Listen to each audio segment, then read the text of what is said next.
તો ચાલો મિત્રો આપણે આગળ જોઈએ ઇર્વિન ચાર ગ્રાફનો નિયમ કે જે આપણે છેલ્લે લેક્ચરની અંદર અટકેલા હતા.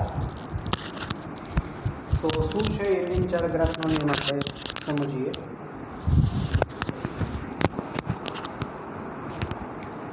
ચાલો, પહેલી વસ્તુ,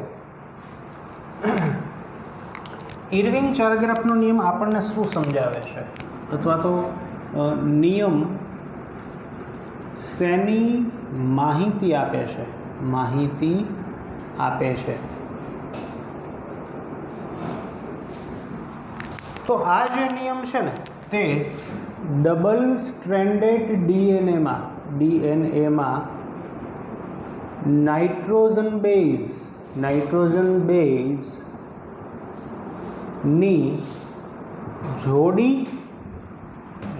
બેઝની જોડી તથા તેનું પ્રમાણ સૂચવે છે. તો આ નિયમ આપણને શું સમજાવે?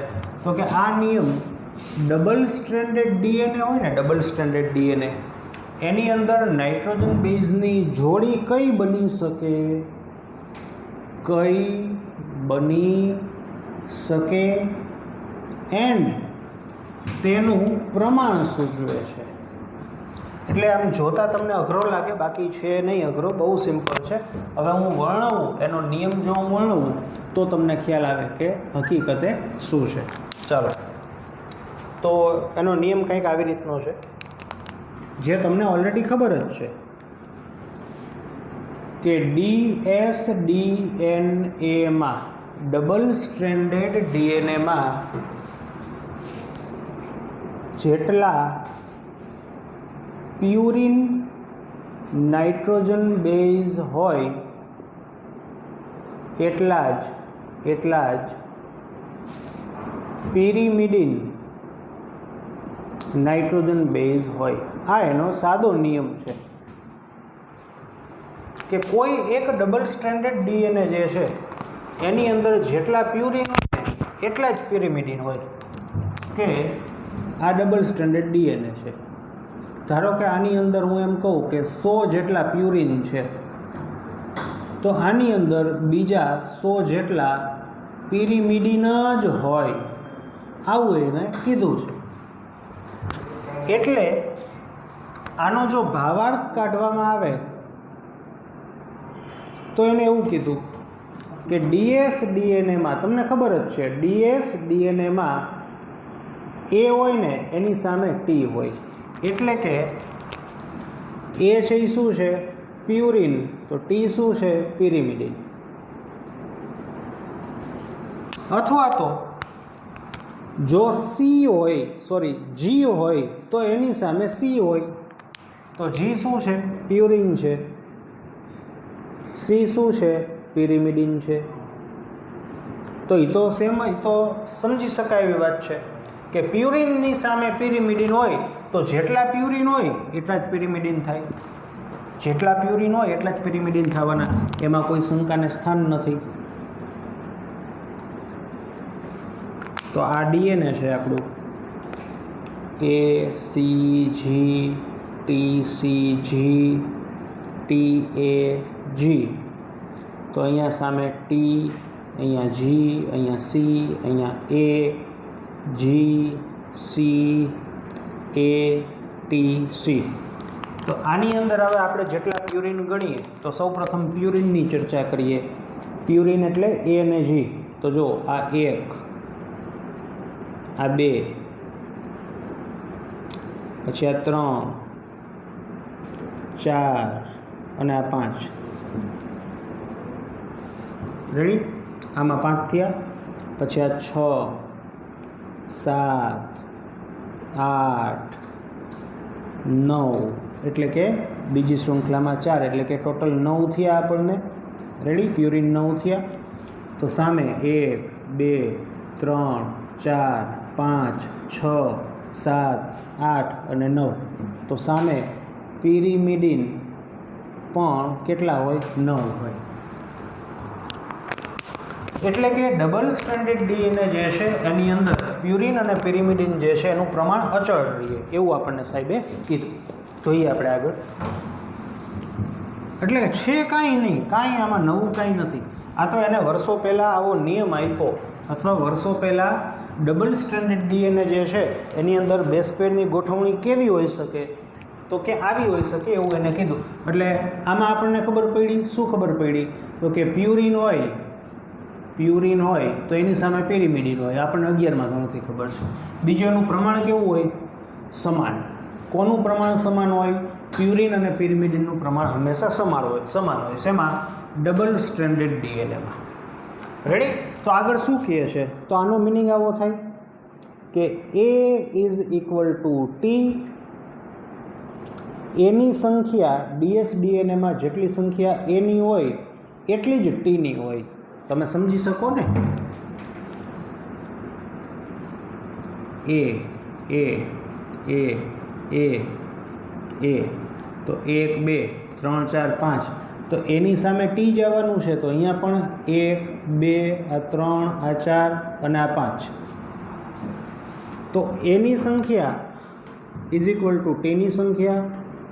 એવી જ રીતે જેટલી સંખ્યા જીની હોય એટલી જ સંખ્યા સીની હોય. રેડી? ચાલો હવે આગળ શું છે એ સમજીએ આપણે. ચાલો જોજો.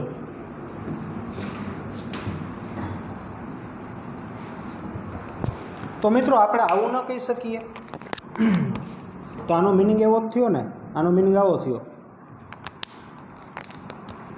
કે પ્યુરિન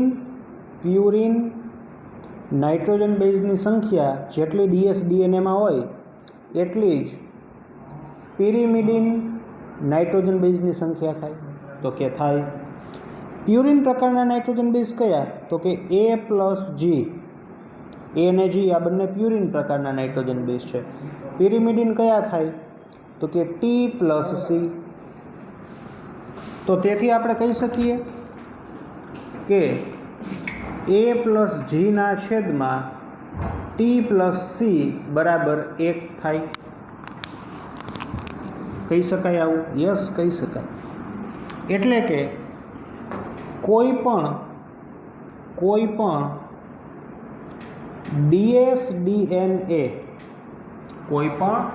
ડીએસડીએનએમાં પ્યુરિન એટલે કે AG ના છેદમાં પિરિમિડિન T પ્લસ C નો ગુણોત્તર 1 એટલે કે અચળ રહે છે. રેડી? કોઈ પણ ડીએસડીએનએમાં A પ્લસ Gના છેદમાં T પ્લસ C નો ગુણોત્તર અચળ રહે છે. રેડી? ચાલો ધ્યાન આપજો.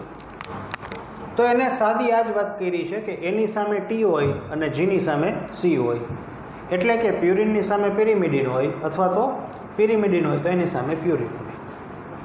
તો જેટલા એ હોય એટલા જ ટી હોય, જેટલા જી હોય એટલા જ સી હોય. એટલે કે ડીએસડીએનએની અંદર, અણુની અંદર purine is equal to pyrimidine. તો પ્યુરિન પ્રકારના nitrogen base A plus G T plus C એનો ગુણોત્તર 1 જ થાય. ચાલો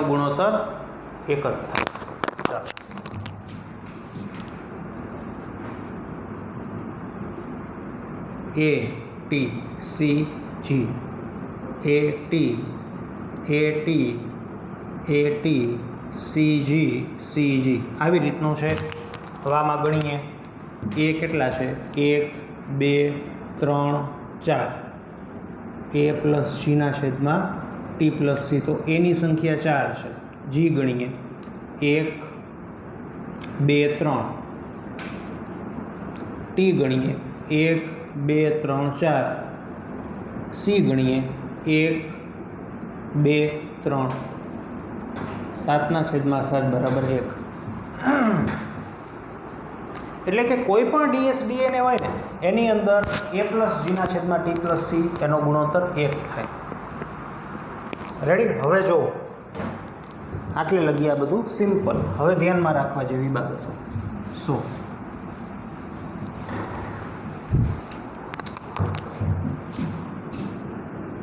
પરંતુ a plus t is not equal to g plus c. પરંતુ a અને t જેટલા હોય ને એટલા જ c અને g હોવા જરૂરી નથી. એટલે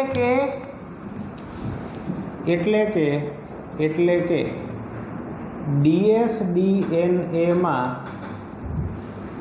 at ની જોડની સંખ્યા ને c અને g ની જોડ સાથે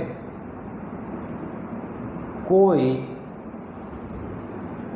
લેવા દેવા નથી, અથવા તો એને સંખ્યાને કોઈ સંબંધ નથી. જો હું સમજાવું, આજે કોઈ ડીએનએ આવું પણ હોઈ શકે. એક જ વસ્તુ ધ્યાનમાં રાખવાની છે. શું? તો કે પ્યુરિન અને પિરિમિડિન છે ને એ સમાન હોય, બસ. પ્યુરિન અને પિરિમિડિન સમાન હોવા જોઈએ, બીજું નહીં. એટલે કે કોઈ ડીએનએ આવું પણ હોઈ શકે, કે જેમાં ખાલી એ અને ટી જ હોય. તો પ્યુરિન સામે પિરિમિડિન છે, યસ. આ એ અને ટી જ હોય, એ ટી. અથવા આવું પણ ડીએનએ હોઈ શકે કે જેમાં GCCG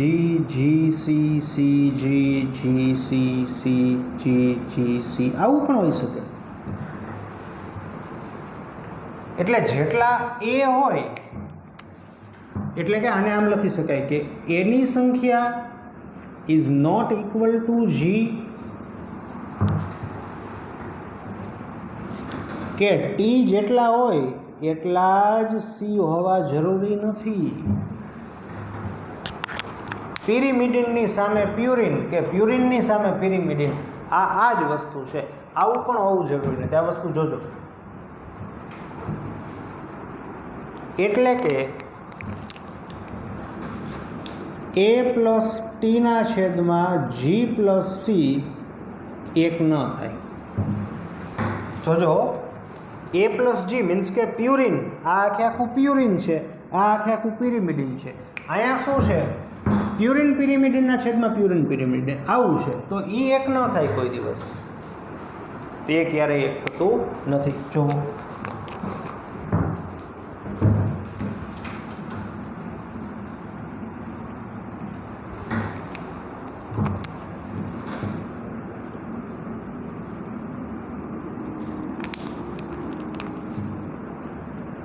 AT CG GC AT AT AT AT AT CG CG આવી રીતનું ધારો કે ડીએનએ છે. હવે આપણે આ ગણીએ તો એ કેટલા? તો કે 1 2 3 4 5 6 પ્લસ ટી કેટલા? તો એ 6 જ હોય. 1 2 3 4 5 6. રેડી? હવે જી ગણો તો કે 1 2 3 4 પ્લસ સી ગણો 1 2 3 4. તો 6 ને 6 12 થાય, 4 ને 4 8 થાય. એટલે કે આનો તમે ગુણોત્તર ભાગાકાર કરો તો તમને 1 મળે નહીં. તો આમાં 6/4 બરાબર 3/2 બરાબર 1.5 મળે. આની વેલ્યુ તમને 1.5 મળે. એટલે જેટલા એ ને ટી હોય ને એટલા સી ને જી હોવા જરૂરી નથી, અથવા એટલા ન હોય. કે જેટલા જી અને સી હોય એટલા એ ને ટી હોવા જરૂરી નથી. એક જ વસ્તુ જરૂરી છે. કઈ વસ્તુ? તો કે એ હોય ને એની સામે ટી આવવો જોઈએ, જી હોય એની સામે સી આવવો જોઈએ. આટલી વસ્તુ જે છે એ જ જરૂરી છે. તો મિત્રો ચાલો આપણે આગળ વધી. તો એ પ્લસ જીના છેદમાં ટી પ્લસ સી 1 થાય, પરંતુ એ ને ટી જેટલા હોવા જોઈએ એટલા સી ને જી હોવા જરાય જરૂરી નથી. તે ક્યારેય 1 ન થાય. ચાલો ધ્યાન આપો. હવે આગળ વધીએ આપણે. તો આ હતો એનો નિયમ.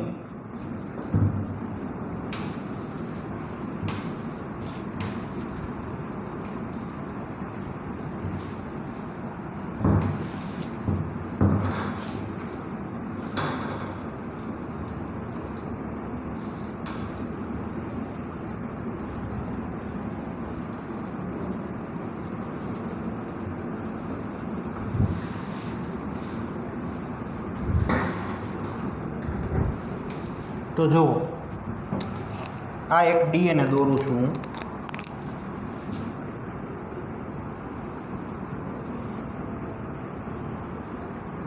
બરાબર. ATCG GC GC AT AT GC GC GC GC. તો આ ડીએનએ માટે સૌપ્રથમ પ્યુરિનના છેદમાં પિરિમિડિન, એટલે કે A પ્લસ જીના છેદમાં T પ્લસ સીનો ગુણોત્તર શોધીએ કેટલા થાય. ચાલો એ કેટલા, 1 2 3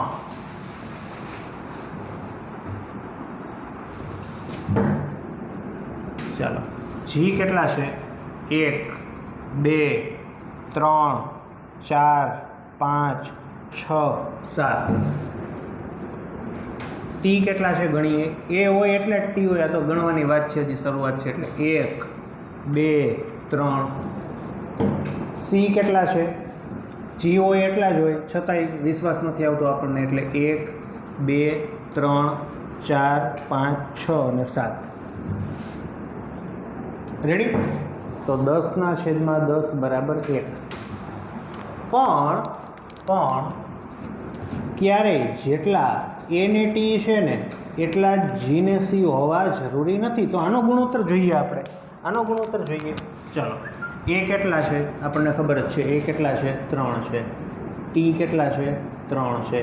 પછી જી કેટલા છે, 7 છે. અને સી કેટલા છે, 7 છે. એટલે 6/14 ઇઝ નોટ ઇક્વલ ટુ 1. બરાબર. તે શક્ય નથી. બરાબર. પણ જો હવે ધ્યાન રાખો. હવે હું તમને એક ઉદાહરણ આપું છું, આના રિલેટેડ એક ઉદાહરણ આપું છું. હવે મનુષ્યનું જે જીનોમ છે ને, મનુષ્યના જીનોમમાં, જીનોમ એટલે જનીનનું સંકુલ આખું, ડીએનએ, આખા રંગસૂત્રો બધા, મનુષ્યના જીનોમમાં એક્ઝેક્ટ આંકડો યાદ નથી, પણ આવું કંઈક સમથિંગ છે કે આપણે આખું મનુષ્યનું જે 2.2 મીટર લાંબુ ડીએનએ છે, તમને યાદ હોય કદાચ વેલ્યુ, આપણે આવશે એમના ગણવાની. તો બધા જ ડીએનએની જો ચર્ચા કરીએ ને, તો મનુષ્યના જીનોમમાં ટોટલ જોડીની ટકાવારીએ લગભગ નિયર એબાઉટ કંઈક 36 કે 29%, આની આસપાસનો રેન્જ છે. 36 કે 29% જી અને સી જોડ છે. એટલે કે હું કહી શકું કે 64% એ અને ટી જોડ છે. આપણા ડીએનએની જો ચર્ચા કરીએ ને, એમાં 64% જેને કહેવાય ને કે આ ઝાઝા છે, આ ઓછા છે. પણ આવું ડીએનએ ભલે હોય, એટલે કે A પ્લસ ટીના છેદમાં G પ્લસ સી છે એ એક ન થાય, પણ એ જીના છેદમાં ટી સી છે એ એક જ થાય. તો જોજો, હવે હું મહત્ત્વની વાત કરવા જઈ રહ્યો છું કે કોઈ પણ સજીવ કે જે ડીએસડીએનએ ધરાવતો હોય, તેના ડીએનએમાં પ્યુરિન અને પિરિમિડિન એટલે કે એજીના છેદમાં ટીસી એક જ થાય. અને હવે મહત્વનું આવે, અને A પ્લસ ટીના છેદમાં સી પ્લસ જી નો ગુણોત્તર તે જાતિમાં અચળ હોય છે.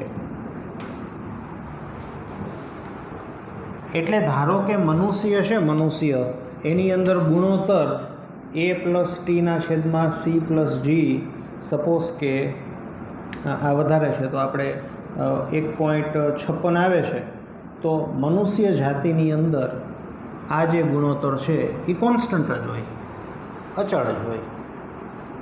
એટલે કે આપેલ સજીવની અંદર આ કોન્સ્ટન્ટ રહે. એટલે તમે હવે લગભગ ગાણિતિક રીતે સમજી ગયા હોય કે હું કહેવા શું માગું છું.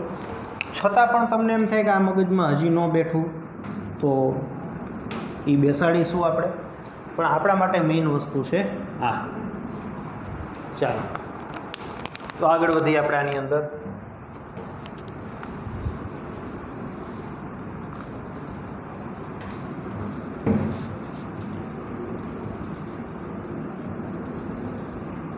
તો આપેલ સજીવ માટે કે આપેલ જાતિ માટે આ અચળ હોય. મીન્સ કે ધારો કે 1.56 છે તો લગભગ બધાયની અંદર, એટલે કે બધાય મનુષ્યની અંદર કે ચોક્કસ જાતિની અંદર એ આટલો જ રહીએ, એમાં ફેરફાર થાય નહીં. જો ડીએનએમાં ફેરફાર થાય, જો કંઈક વિકૃતિઓ આવે તો આમાં ફેરફાર થાય, બાકી કાંઈ ફેરફાર થાય નહીં. ચાલો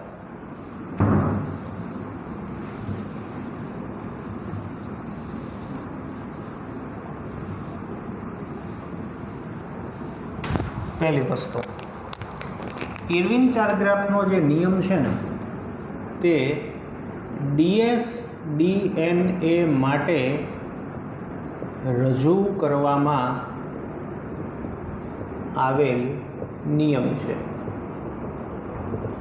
આ નિયમ છે ને ડીએનએ માટેનો નિયમ છે. એટલે કે બહુ ધ્યાનથી વાંચજો. આ નિયમ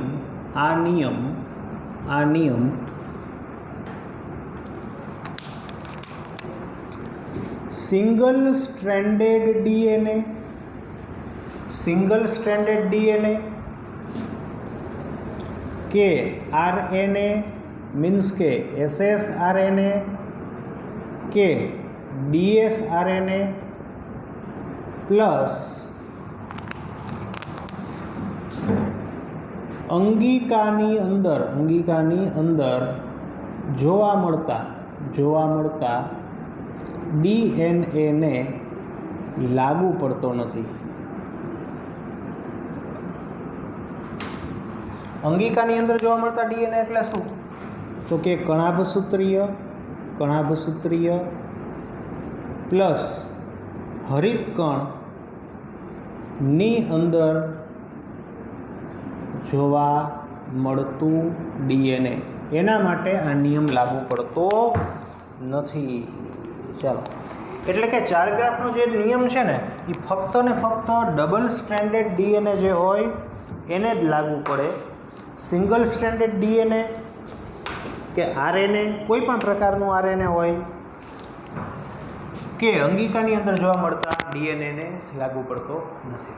ચાલો, હવે પહેલી વસ્તુ આને સોર્ટ આઉટ કરી દઉં કે તમે કહેશો કે એમ કેમ, આમાં તો ડબલ સ્ટ્રેન્ડેડ ડીએનએ આવા પ્રકારનું જોઈએ, આપણે ભણી ગયા. તો એની ચર્ચા આપણે આ જ ચેપ્ટરની અંદર ક્યાંક કરીશું કે શા માટે આમાં લાગુ પડતો નથી. ચાલો, બીજી વાત, સિંગલ સ્ટ્રેન્ડેડમાં તો લાગુ પડે જ નહીં. તો તમે એમને પણ સમજી શકો શું કે સિંગલ સ્ટ્રેન્ડેડ ડીએનએ હોય તો એ આવું ડીએનએ હોય જેમાં A T C G G T C. તો કે આમાં તો બેઝ પેર જ નથી, તો ક્યાંથી લાગુ પડે? આને એવું કીધું કે એક પ્યુરિન જેટલા હોય એટલા જ પિરિમિડિન હોય. મીન્સ કે એની સામે ટી હોય, પણ આમાં સામે કોઈ હોય તો ને, એટલે આમાં તો કોઈ સામે હોવાનું નથી. એટલે આ તો તમે સમજી શકો કે એની સામે ટી હોવા જોઈએ એવું સાહેબે કીધું હતું, પણ આની સામે જ કોઈ ન હોય. ચાલો, આ પણ તમે સમજી શકો કે સિંગલ સ્ટ્રેન્ડેડ આરએનએ છે તો એમાં કોઈ સામે હોય જ નહીં. સામે હોય જ નહીં તો કેમ લાગુ પાડવો આપણે? કે સપોઝ કે એ છે, યુ છે, સી છે, જી છે, યુ એ ટી તો હોય નહીં, એની સામે જ કોઈ ના હોય. રેડી? ચાલો, પણ તમે કહેશો કે ડબલ સ્ટ્રેન્ડેડ આરએનએ હોય, ડબલ સ્ટ્રેન્ડેડ આરએનએ તો એમાં તો હોય જ, એમાં તો લાગુ પડે. ભલે એમાં ટીના સ્થાને યુ છે, સીના સ્થાને જી છે, જીના સ્થાને યુ છે, સીના, રેડી? તો એમાં તો લાગુ પડે. યસ, હું કહી શકું કે ટેકનિકલી ટેકનિકલી અથવા તો મેથેમેટિકલી એટલે કે ગાણિતિક રીતે ડબલ સ્ટ્રેન્ડેડ આરએનએમાં purine is equal to pyrimidine થાય જ. અથવા તો આમાં પણ જો આપણે a પ્લસ જીના છેદમાં ટીના સ્થાને યુ પ્લસ સીનો ગુણોત્તર કરીએ તો એક જ આવે. પણ મેં ના કેમ પાડી કે આ નિયમ આને કેમ નથી લાગુ પડતો? તો નિયમ એટલા માટે નથી લાગુ પડતો કે આ જે નિયમ છે ને એ ઇરવિન ચાર્લ્સ વર્ષો પહેલાં DNA માટે છે એવું એને કીધું હતું. એટલે ગાણિતિક રીતે સાચું લાગે. મીન્સ કે આ કોના જેવી વાત છે? તો કે બોર્નવિટા હોય, બોર્નવિટા એને આપણે ચમચી ભરીને ખાઈ પણ શકીએ, પણ બોર્નવિટા મીન્સ કે કેડબરી જે કંપની છે એ પોતે બોર્નવિટાને, આ કંપની પોતે બોર્નવિટાને દૂધમાં નાખીને જ પીવો એમ જ કહે છે. એટલે તમે ચમચી ભરીને ખાવ તો કાંઈ ખોટું નથી, એમાં કાંઈ માંદા પડો નહીં, કાંઈ નહીં. એટલે ટૂંકમાં ગાણિતિક રીતે આ નિયમ સાચો પડે. પણ આપણને કોઈ પૂછે કે ઇરવિન ચાર્લ્સ નિયમ છે એ કોના માટે છે અથવા કોના માટે રજૂ થયેલો નિયમ છે? તો કે તે DNA માટે રજૂ થયેલો નિયમ છે. તે RNA માટે કે સિંગલ સ્ટ્રેન્ડેડ DNA માટે રજૂ થયો નથી. પણ કંઈક અંશે ગાણિતિક રીતે ડબલ સ્ટેન્ડર્ડ RNAમાં આ વાત સાચું લાગુ પડી શકે, પણ આ નિયમ આના માટે રજૂ કરવામાં આવેલો નથી. રેડી? ચાલો તો આગળ વધીએ આપણે. તો આ નિયમ છે ને ફક્ત ડબલ સ્ટેન્ડર્ડ DNA માટે જ લાગુ પડે. RNA માટે, સિંગલ સ્ટેન્ડર્ડ DNA માટે કે અંગિકાઓની અંદર જોવા મળતા DNA માટે લાગુ પડતો નથી. આ બધાય અપવાદ છે. શા માટે? દરેકની વસ્તુ આપણે ભણીશું, ખાસ કરીને આ વસ્તુ આ મેં તમને કીધું.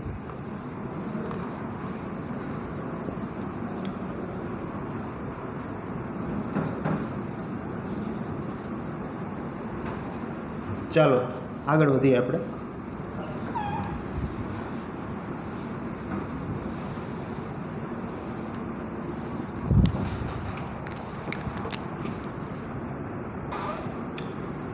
એક ડબલ સ્ટ્રેન્ડેડ DNAમાં ટોટલ 1000 ન્યુક્લિયોટાઇડ છે.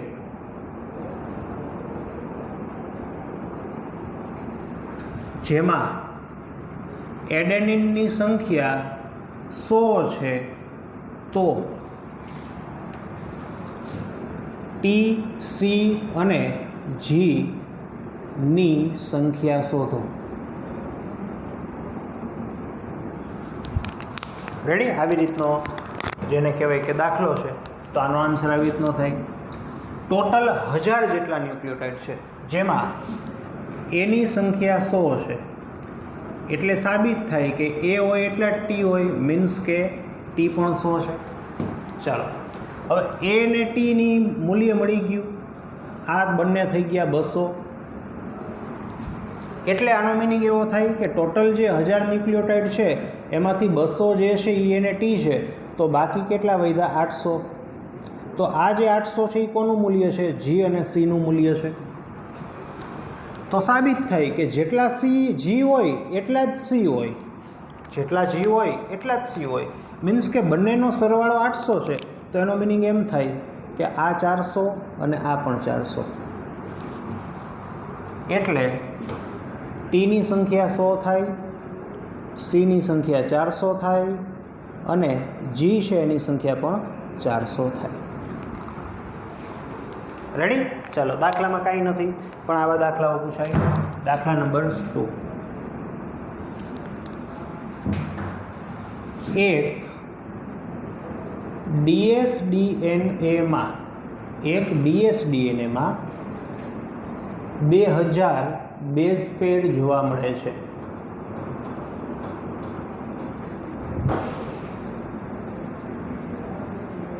ટીની સંખ્યા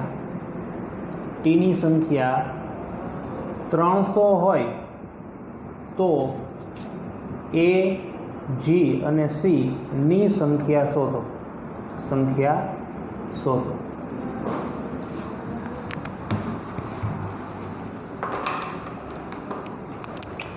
તો બહુ સિમ્પલ જેને કહેવાય કહી શકાય. જો એક dsDNAમાં 2000 બેઝ પેર છે. અહીંયા શબ્દ વાંચો 1000 ન્યુક્લિયોટાઇડ છે. આમાં થાપ ખાઈ જાય. તો 2000 બેઝ પેર, 2000 બેઝ પેર, એક બેઝ પેર એટલે 2 ન્યુક્લિયોટાઇડ થાય.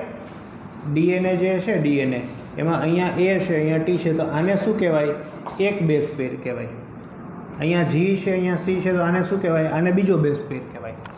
એટલે કે 2000 base pair is equal two 4000 nucleotide, 4000 nucleotide. ચાલો હવે આગળ ટીની સંખ્યા 300 છે. એનો મિનિંગ એવો થાય કે એની સંખ્યા પણ 300 હોય. એટલે કે આ બંને થઈને સંખ્યા કેટલી થઈ? 600. એટલે કે ટોટલ જે 4000 છે એમાંથી 600 જે એ અને ટી છે, તો બાકીના જે વધે એ જી અને સી હોય. તો 4000માંથી 600 જાય એટલે 3400 વધે. મીન્સ કે 3400 સંખ્યા કોની છે? જી અને સીની. સેમ ટુ સેમ જેટલા જી હોય એટલા જ સી હોય. એટલે કે 17 દુ 34, 1700 જી છે અને 1700 સી છે. ચાલો આગળ વધીએ.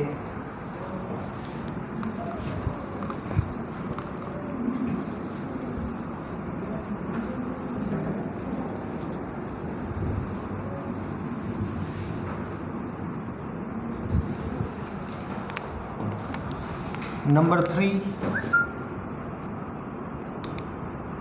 એક dsDNAમાં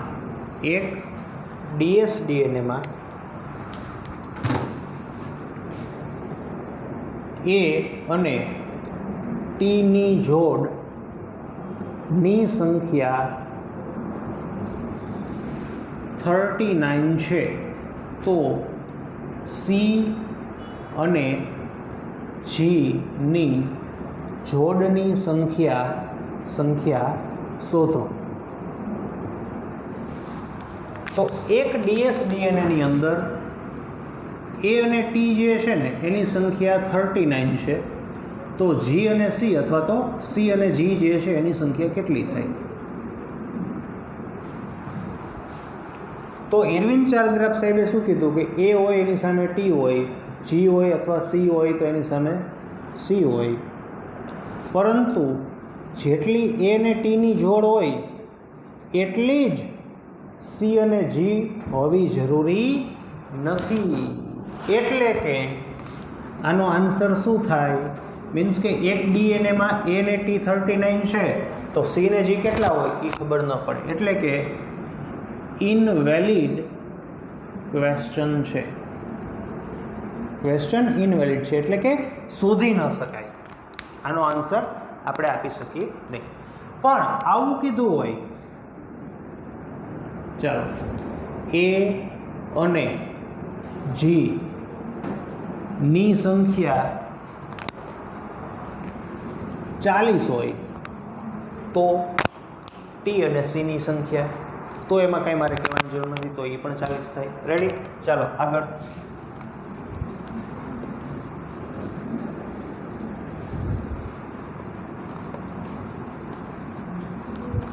ચાલો બીજા આવા પ્રકારના દાખલા આવી શકે.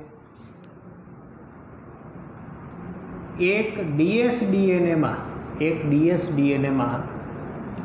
17% A હોય તો એક dsDNAની અંદર ટોટલ ન્યુક્લિયોટાઇડ અથવા તો નાઇટ્રોજન બેઝ છે એના 17% A હોય તો CG અને Tની ટકાવારી શોધો. બહુ સિમ્પલ. હવે આમાં ટોટલ આપણને નથી કીધા કે આટલા બેઝ પેર છે, આપણને ટકાવારીને આધારે કરવાનું છે. તો સિમ્પલ, 17% A હોય તો સામે 17% કેટલા હોય? T હોય. રેડી? ચાલો. મીન્સ કે આ બે થઈને કેટલા થયા? A પ્લસ T કેટલા થયા? ટોટલ 34% થયા. તો એનો મિનિંગ એમ કે બાકીના જે 100%માંથી બાકીના જે વધે, જે 64% વધે એ કોણ થાય? G પ્લસ C થાય. રેડી? હવે G અને C ની સંખ્યા સમાન છે એટલે કે 32% G હોય અને 32% C હોય. સિમ્પલ. ચાલો નંબર 6 જોજો. એક ડીએનએમાં 17% A, 38% G, 41% T અને બાકીના C છે.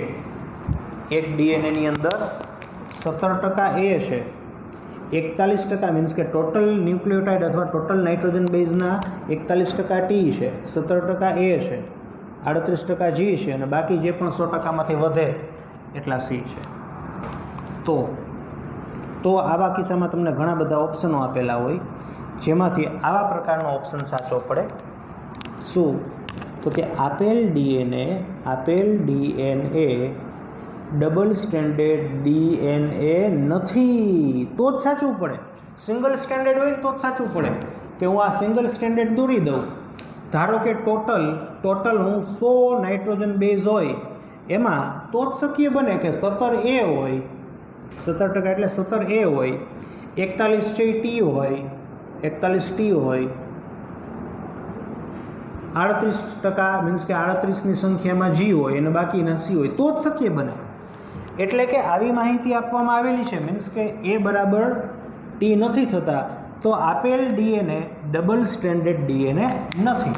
આ ઓપ્શન સાચો પડે. અથવા તો આપેલ ડીએનએ સિંગલ સ્ટ્રેન્ડેડ ડીએનએ હશે. તો રેડી? તો આવો ઓપ્શન હોય તો આ સાચું પડે અથવા આ સાચું પડે. તો આ વસ્તુ ધ્યાન રાખવી. ચાલો આગળ વધીએ.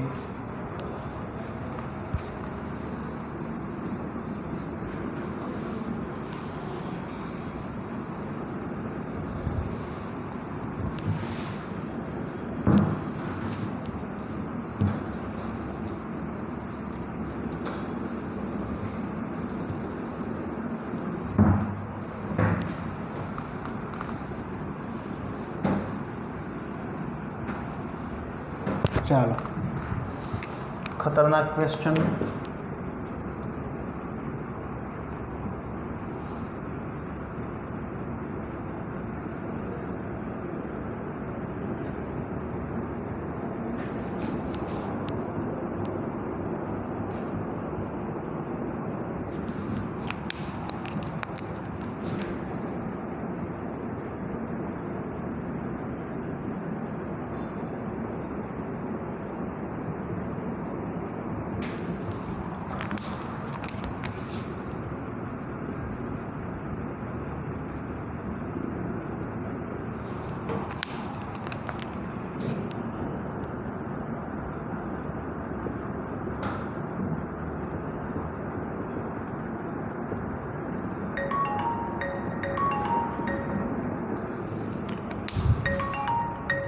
ચાલો તો નીચે આપેલ ડીએનએ, તો હું પહેલાં ડીએનએ આપી દઉં તમને.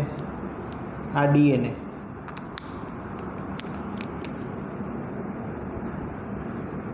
નીચે આપેલ ડીએનએની અંદર શૃંખલા A માટે આ શૃંખલા A, આ સામેની શૃંખલા B. જો તમે વ્યવસ્થિત વાંચો નહીં તો પહેલાં તો તમે એ જ થાપ ખાઈ જાઓ કે સાહેબ A પ્લસ Gના છેદમાં T પ્લસ C તો હંમેશા એક જ હોય.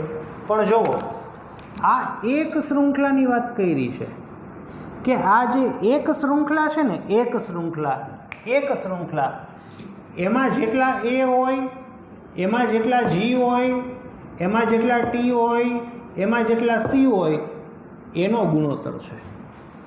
આ ઓલો ઇરવિન ચાર ગ્રાફનો કાયદેસરનો ગુણોત્તર નથી, આ તો ખાલી એક શૃંખલાનો છે.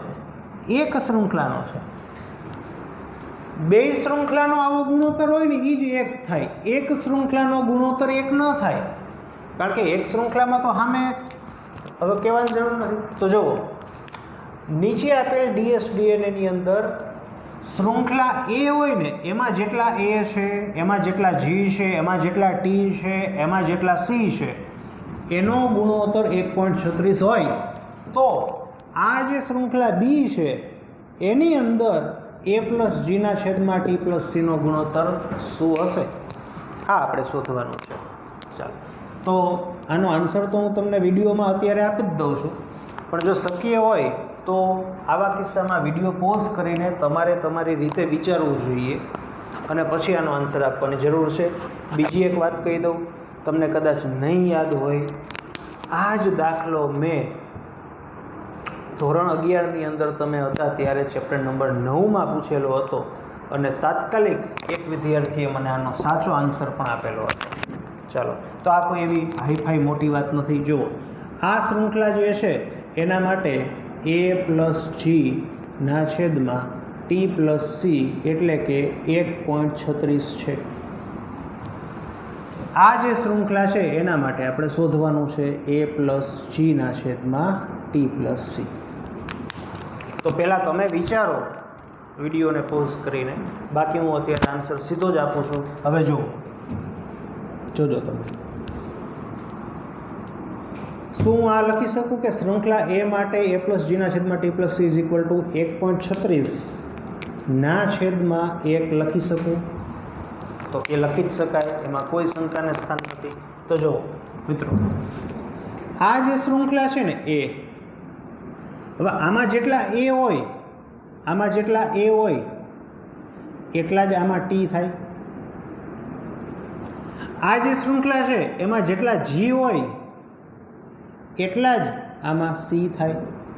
તમે જોજો, આ જે એ શૃંખલા છે એમાં જેટલા એ હોય એટલા સામે અહીંયા ટી થાય. આમાં જેટલા જી છે એટલા સામેની શૃંખલામાં સી થાય. બીજું, આ શૃંખલામાં જેટલા ટી હોય એટલા સામેની શૃંખલામાં એ થાય. આ શૃંખલામાં જેટલા સી છે એટલા સામેની શૃંખલામાં જી થાય. એટલે કે હું આમ કહી શકું કે શૃંખલા એ માટે A plus G is equal to શૃંખલા બી માટે ટી પ્લસ સી, આવું કહી શકાય. એવી જ રીતે શૃંખલા એ માટે જેટલા ટી પ્લસ સી હોય ઇઝ ઇક્વલ ટુ શૃંખલા બી માટે એ પ્લસ જી. રેડી? તો ધ્યાન આપો. તો શૃંખલા એ માટે એ પ્લસ જી કેટલા છે? 1.36 ઇઝ ઇક્વલ ટુ શૃંખલા બી માટે ટી પ્લસ સી કેટલા થાય? 1.36. શૃંખલા એ માટે ટી પ્લસ સી કેટલા થાય? 1 થાય. તો શૃંખલા બી માટે એ પ્લસ જી કેટલા થાય? 1 થાય. એટલે કે આનું ઉલટું કરવાનું, બીજું કાંઈ નથી, આનું ઉલટું. તો બોલો, એ પ્લસ જી કેટલા થયા શૃંખલા બી માટે? આ શૃંખલા બીની વાત થઈ, આ એની વાત થઈ. તો બોલો કેટલા થયા? 1 ના છેદમાં ટી પ્લસ સી કેટલા છે? 1.36 ઇઝ ઇક્વલ ટુ, આનો જે ગુણોત્તર આવે, જોઈએ શું ગુણોત્તર આવે છે. આનો જે ગુણોત્તર આવે એ તમારો જવાબ. તો 1/1.36 ઇઝ ઇક્વલ ટુ 0.73. આ પૂછાયેલો દાખલો છો, 0.73. આ એનો જવાબ. આ છે આપણો આન્સર. તો જેટલી પણ મેં તમને પેટર્ન બતાવી અત્યારે, 4 થી 5 અલગ અલગ પ્રકારના દાખલાઓની પેટર્ન બતાવી, જેમાં સૌથી ડિફિકલ્ટ આપણને લાગતો હોય તો આવા પ્રકારનો દાખલો. તો આવી 4 થી 5 અલગ અલગ પ્રકારની પેટર્નના દાખલાઓ આપણને ઇરવિન ચાર ગ્રાફ જે છે એનો જે નિયમ છે એના આધારે આપણને પૂછાઈ શકે. રેડી? તો મળીએ મિત્રો આવતા લેક્ચરની અંદર.